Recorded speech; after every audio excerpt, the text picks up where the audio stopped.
بسم اللہ الرحمن الرحیم۔ السلام علیکم۔ کویت اردو نیوز کے ساتھ میں ہوں محمد عمر۔ آج کی اس ویڈیو میں کویت کے حوالے سے کچھ تازہ ترین نیوز اپڈیٹ شامل کرتے ہیں۔ سب سے پہلے کویت میں سیکورٹی کمپین کے حوالے سے خبر شامل کرتے ہیں کہ کویت میں ویلڈ ویزا رکھنے والے لوگوں کو بھی پکڑا جا رہا ہے۔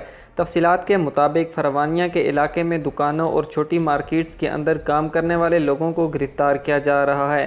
گرفتار کرنے پہ پتہ چلا ہے کہ یہ لوگ کویت میں ویلڈنگ اور لکڑی کا کام کر رہے تھے۔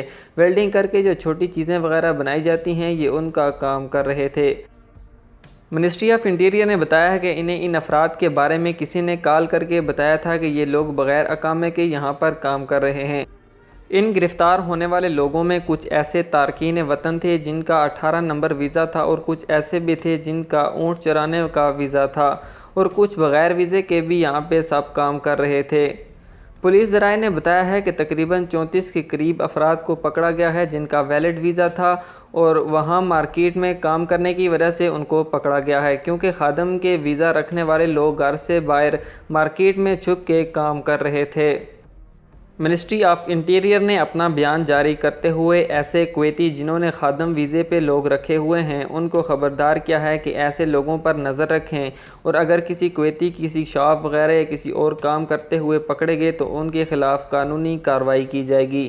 اس کے علاوہ کویت میں ریزیڈنسی افیئرز نے کویت میں رہائشی قانون کی خلاف ورزی کرنے والے 134 خواتین کو بھی گرفتار کیا ہے جنہیں ریزیڈنسی اقامے کی میعاد ختم ہو چکی تھی۔ اس کے علاوہ کافی زیادہ تعداد میں مرد ورکر بھی ریزیڈنسی قانون کی خلاف ورزی کرتے ہوئے پکڑے گئے ہیں۔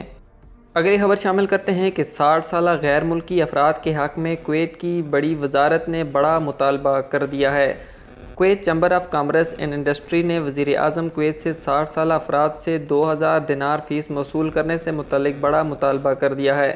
روزنامہ رائے کی رپورٹ کے مطابق Kuwait chamber of commerce and industry chairman Mohammed Alkaskar نے وزیر اعظم شیخ صبل خالد سے کہا ہے کہ وہ پبلک اتھارٹی کے بورڈ آف ڈائریکٹرز کے فیصلے کو منسوخ کریں جس کے مطابق افرادی قوت نے 60 سال سے زیادہ عمر کے رہائشیوں جن کے پاس یونیورسٹی ڈگری یا اس کے برابر کا ڈپلومہ موجود نہیں، ان کے رہائشی اجازت نامے کی تجدید کے لیے 2000 دینار کی فیس وصول کی جائے گی۔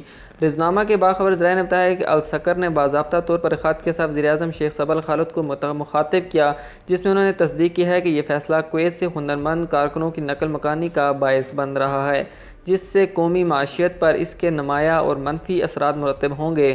حکومت اس فیصلے کو منسوخ کرنے اور اس پر عمل درآمد نہ کرنے سے گریز کرے۔ اب کویت میں کرونا وائرس کے حوالے سے خبر شامل کرتے ہیں کہ گزشتہ 24 گھنٹوں کے دوران کویت میں 16,999 ٹیسٹ کیے گئے جن میں سے 42 ٹیسٹ مثبت آئے ہیں جبکہ ایک مریض کی اموات ریکارڈ کی گئی ہے، جبکہ گزشتہ 24 گھنٹوں کے دوران 65 مریض شفا یاب ہوئے ہیں۔ انتہائی نگہداشت یونٹ میں 11 مریض ہیں جبکہ کویت کے مختلف اسپتالوں میں 44 مریض زیر علاج ہیں۔ آج کی خبروں سے اتنا ہی۔ مزید خبروں کے لیے ہمارے یوٹیوب چینل پر وزٹ کریں، ہمارے چینل کو سبسکرائب کریں اور بیل آئیکن کو ضرور پریس کریں تاکہ آپ لمحہ بلمحہ اپڈیٹ حاصل کر سکیں۔ مجھے دیجیے اجازت۔ اللہ حافظ۔